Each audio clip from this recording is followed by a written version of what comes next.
believe in God? Despite that belief, do you find yourself struggling with anger, with depression, sadness, feelings of worthlessness? Have you or a loved one contracted COVID-19? Have you and become, unfortunately, really sick? Has someone you know or someone close to you died from COVID-19 or some other illness? Are you not understanding how that could be the case if God exists? Has your faith been shaken? Are you angry? Maybe confused? And if that is the case, I think that this is going to be a good video series for you. Welcome to episode 7 of our Soul Snacks video series. We've been focusing on the book of the Universal Garden of Emunah by Rabbi Shalom Arush, which is a book that aims to deepen our understanding of what it means to have faith in God. Emunah, that word, is the ancient Hebrew biblical word for deep, unshakable faith in God. And once again, I want to give my standard caveat that if you're an atheist, you don't believe in God, I'm not judging you in any way, but this is probably not a video series that you're going to enjoy. I would simply ask that you please not use this space to leave comments or suggestions or arguments aimed at attempting to convince people that there is no God. There are many other platforms for that, and I would ask that you go to those places for that discussion. This is not one of those places. Also a reminder, this is not an attempt by any means to capture all of what Rabbi Arush says in this book. This book, The Universal Garden of Emunah, is really an extremely rich book, an experience if you read it, with very deep spiritual insights, in my opinion, on every page. Another caveat is I'm not a rabbi, I'm not a priest, I'm not an imam, I'm not a pastor. I'm certainly not qualified in the least, or could even come close to conveying all of the ideas that Rabbi Arush has in there. The series is merely designed to present what I see, and to use some of my attorney skills, maybe in communicating, as some of the highlights of the book, and a book that has helped me personally with many issues in my life. This is given with the hope that you will get this wonderful book, read it, and gain as much as I have from Rabbi Arush's words and insights. And again, it's not meant for any one denomination. It's meant for everybody. That's why it's called the Universal Garden of Emunah. And that brings us to our final piece of housekeeping, which is that, again, if you live in Virginia or North Carolina and you would like a copy of the book, we're happy to send you one completely free. All you got to do is to call us at the number on the screen or email us at the address on the screen. We'd be happy to send you a free copy of the book. In episode 6, we're finishing up with chapter 4, which was a pretty long chapter. And that chapter covered tests of Emunah. And the concept was that really all the different problems and difficulties in life are really all tests to see if we're going to approach them from the point of a deep abiding faith in God, or if we're going to approach them in anger, haste and destruction. Obviously we'll want to do the first thing, and we want to get through the tests and hopefully pass the test. So we're now getting into chapter 5, where Rabbi Arush starts to go through the virtues of Emunah. Why should I have Emunah to begin with? What are the advantages of that? So he goes so far as to state that the virtues of Emunah are so vast and so, they almost defy description. And he quotes Rabbi Nachman, who is the originator of the Breslov Hasidic movement, which a lot of this book is drawn from and based on, who says that Emunah is actually the foundation upon which really the entire world stands. The deep abiding faith in God. If you don't have that, the world can't survive. So now I want to warn you in advance. I think I mentioned this last time. You're in for quite a bit of a ride. The chapter is going to discuss some pretty deep concepts. So strap on your seatbelts and get ready. So the chapter opens with Rabbi Arush just listing a few of the wonderful benefits and virtues of Emunah just straight out. Living with Emunah. For one, he says, it's a spiritual vessel for divine abundance. So, you're more likely, if you have Emunah, you're more likely to have a better livelihood if you live with real Emunah. And, studies have even shown that, if you have, because Emunah is kind of the same as being happy, really, as we'll talk about a little more. Joy and Emunah are very close. And, when you're joyful, you're just much more productive and much more successful than you are when you're depressed and contracted, so to speak. If you live with real Emunah, also it breeds patience, composure, inner peace. And you have enhanced spiritual insight. True Emunah can also cancel any harsh decrees or edicts against you that are issued by heaven, and it can even hasten the full redemption of the entire world. If we all have Emunah in whatever form you believe that is, because all our religions have a slightly different version of what that looks like. But so from that point on is where really it gets pretty deep. So what is the number one philosophical question that most people ask? If you were to say, what's the number one philosophical question that's the most famous philosophical question? Why are we here? So Rabbi Arush gives us the answer. He proceeds to go ahead and start answering that question. And he explains that in order for a person to grow and to know God in his infinite compassion and his love for us, each person's soul has to descend into this physical world in this, from the spiritual realm. In the spiritual realm, commonly referred to as heaven, there's no pull towards the evil inclination. There's no difficulties. There's no challenges. There's nothing. All the soul does is bask in the divine light of God. And it really doesn't know anything about God necessarily, but it just is, you're just basking in this divine light. It has no way to grow any further. It has no way to grow at all. Only by descent into the physical world, the way things are set up, only by descent into the physical world, with the challenges that you meet in the physical world, does our soul have the opportunity to grow and actually get to know God. And it's counterintuitive, but that's the way the things are set up. So he explains by way of a story how this is counterintuitive, but true. So there's a guy who used to ferry, remember I mentioned this guy, Rabbi Nachman, a few minutes ago, the guy who founded the Brezov Hasidic movement, which a lot of this is based on, a lot of his teachings. And he lived a couple hundred years ago. And so there was a guy who used to take Rabbi Nachman. Back then, you didn't have so much bridges. You had ferries that you had to go across rivers with. So it was a ferryman who used to take Rabbi Nachman across the river. And he'd do it almost every day. So if you asked this guy if he knew Rabbi Nachman, he'd say, sure, I knew him really well. He actually, would hold his hand and actually help the guy help Rabbi Nachman across the river. So to him, he would say, yeah, I knew him. But did he really know him? Of course not. This guy, never studied his works, never really, spent time in the school where he taught. Yes, he was close to him physically on a regular basis, but he really had nothing to do with really knowing who Rabbi Nachman was and what he stood for. So, as Rabbi Arush points out, this is the same thing, a little bit similar to how we are in heaven with God. Yeah, we're basking in the divine light of God up there, or over there. Yeah, we're in kind of near him, but we don't really know what he's really about unless we've grown to that level. It's only through our struggles in this world, in the physical world, that we're seeking a connection with God, where we can really get close to God. It's only here that we can spiritually gain, because there's no gain or struggle whatsoever once you're in the next world. So he further compares it to, earning a place close to God. If you want to earn a place close to God, you got to do that here. You can't do it in the next world. By then it's too late. Rabbi Arush explains some additional pretty deep concepts.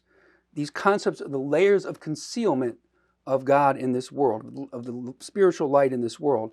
And, this comes to answer, the obvious question, okay, so how can anyone get close to God in such a place as this, namely the physical world, where everything seems to hide and even deny God's existence? How does that not make sense? So he explains that there are various levels of concealment in the physical world. First level is nature, right? So on the surface, everything seems to happen by itself. You have the laws of nature that appear to be absolute. Everything runs by itself, it seems. If God wanted to perform a lot more miracles, maybe split a few more seas or cause, fiery hail to fall from the clouds, we'd unmistakably know about his presence here. That's the first level of concealment. The next level of concealment is us, human beings, because we're given free choice. We're able to do whatever we want, right? God doesn't send down a bolt of lightning every time we do something wrong, nor do we get, $100,000 check if we do some really good deed right away. Some angel doesn't come down and give us that. So even worse, most folks don't even really have a concept of God, and could really care less about it. So, if our spiritual development here is so important, why doesn't God make it easier for the average person to recognize him in the physical realm? The next type of concealment is the body, right? The body has all kind of urges, physical urges. The body hosts the soul, but it has so many drives that go against what the soul really wants, that it's the opposite direction of spirituality, right?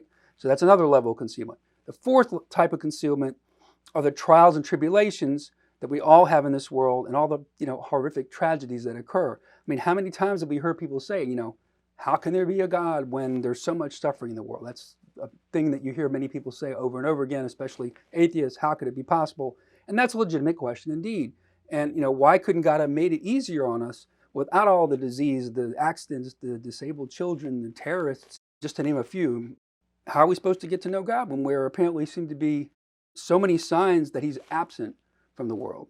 And so Arush explains over on page 193 that the struggle of life against these forces in the world is exactly what drives a person to seek God.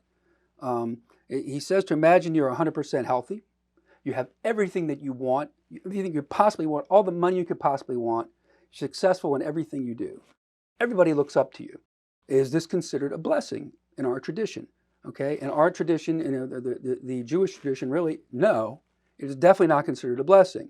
In fact, it's considered a curse. Why? Because, listen, I mean, we've heard how many famous, rich people, very, very wealthy, actors and people like this, who have seemingly everything you could possibly imagine, fall into despair, emptiness, drug abuse, even suicide in many cases. And if you look at all those cases, you will find that these folks really fail to seek God. I mean, what is their motivation to seek God if they have everything they want?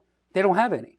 Okay, so really, he explains the loneliest existence on earth. The loneliest existence on earth is a life lived without our Father in heaven. It's like being like an orphan, a very lonely orphan. So the point is that when God sends us troubles, it's a reminder to seek him out. When we discover that rather than endlessly chasing wealth and fame, other material gratification nonstop, the true purpose of our lives is to get to know God, and then life becomes much sweeter, gratifying, and meaningful. When we do have success, we thank God for it, and we don't completely despair about our difficulties.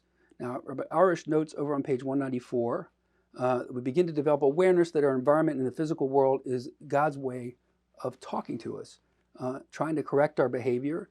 It's a wake-up call to, there's that word again, atone, which really means return to him and do better.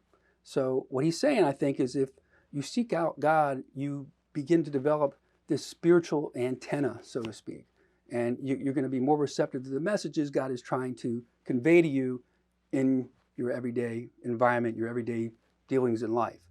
We also remember that, when seemingly bad times hit, it's a reminder to run towards God and not fall into despair or depression. So on page 195, Rabbi Arush asks a question and gives a nice little analogy that I think explains this point well. He asks, so if God wants me to know him, why doesn't he just reveal himself to me? And we talked about this a second ago. Why not all the miracles and all this? So he gives the analogy of a power company who wants to save money and get rid of all the transformers and try to deliver, all the wattage in their relays and distribute electricity, to your home. They want to deliver, 50 kilowatts, or 500 kilowatts right to your home, and they want to get rid of all the relays and everything, all the circuit breakers, all of it. And what would happen? Of course, your home would, all the lights in your home would explode, and your home would probably catch on fire if you didn't have a circuit breaker or other relays that attenuate the power that comes into your house. That's what would happen. And it's similar with God. It says really in the Bible, no person can see God and live, right? So there has to be some way that God attenuates his presence, and that's the physical world, okay? It's similar to the transformers and the circuit breakers that attenuate the wattage in your home. He can't reveal his full divine light to us because it will be so intense it would kill you at a minimum, or you might actually completely go insane. There were several people that attempted to do that, become very close to God in this world, too much so, and they went completely insane because they weren't prepared for it. All you have to do is learn to listen, and you'll begin to develop that spiritual antenna and hopefully increase your wattage, so to speak, that you can accept. So, because Rabbi Arush says that every time a person undergoes a test, overcomes an obstacle in being a good person, fights against bodily urges that pull him or her towards doing something that he or she would regret, that person strengthens his or her soul and becomes an increasingly worthy soul for the divine light. So in other words, that spiritual wattage that's now delivered to that person can be increased a bit. When that happens, so does our level of contentment and fulfillment in life, as well as our knowledge of God and compassion and love for us. So in the end, Rabbi Arush says, look, don't be jealous of somebody who has what looks like an easy life. It's not a prize at all. Any champion knows that without pain, there's no gain, right? People who have not been tested with difficulties are going to have very limited capability to understand faith or get close to God. Moreover, he says on page 196, take a look at that, Rabbi Arush points out that our difficulties in life serve another purpose as well. He says they help lead each of us in our individual path of a mission in our life while our souls are here in this physical realm on earth. So when we seek God during these difficulties by relentless and sincere personal prayer, that's the best chance of finding our path in this world. Each and every time we engage and use that power of prayer to overcome a hard situation, we enhance our awareness of God's greatness and compassion for us, and the spiritual wattage, so to speak, gets increased a little bit. Rabbi Arush goes on to remind us that all the great spiritual giants in our history, they all, all you have to do is look for the Bible, they all underwent horrific trials and tribulations. Had they not had those tribulations, very unlikely they would have become who they became. They certainly would not have prayed as intensely or achieved the level of closeness to their Creator that they achieved. So difficulties and troubles in life, seen in this light, are the means to arouse our desire and longing for God. Now on page 199, Rabbi Arush asks, does this mean, are you saying that God wants us to suffer? Of course not. He wants us to be happy. So life's difficulties really serve two main purposes. One, to arouse our desire to seek God, and two, to stimulate regret and repentance over our misdeed, because there's nothing that happens bad, as he mentions many times. Nothing happens seemingly bad in your life or is a challenge in your life without some type of misdeed that you need to correct, and hopefully purge those defects from our being and thereby enhance our character development.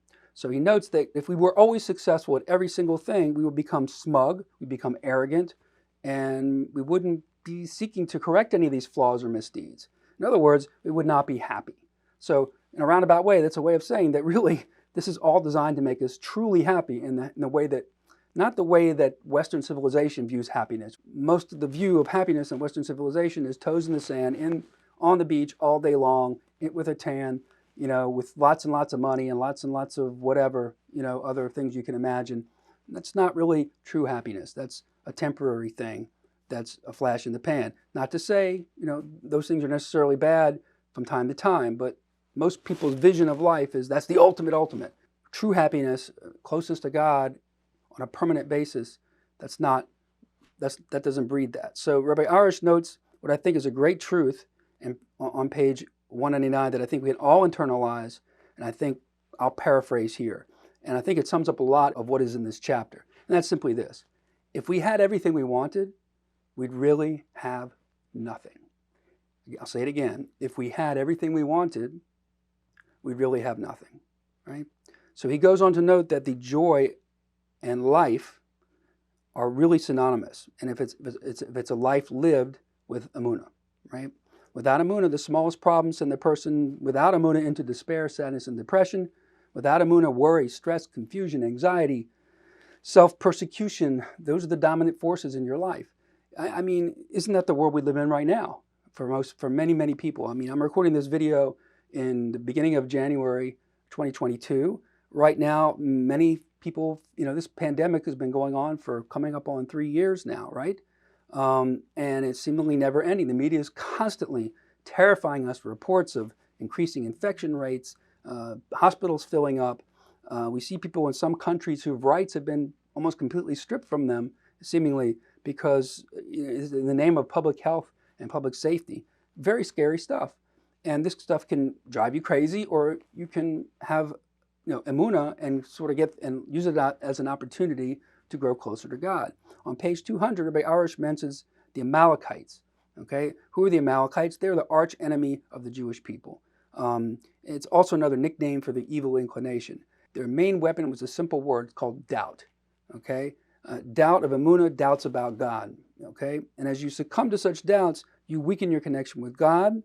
And whereas without doubts about God and you're clear in your Emunah, life is immediately causes you to seek out God again. That's where you're going to go. You're not going to go to the other way, to doubts and despair and all that. Emunah's practical surefire weapon against Amalek is heartfelt prayer to God.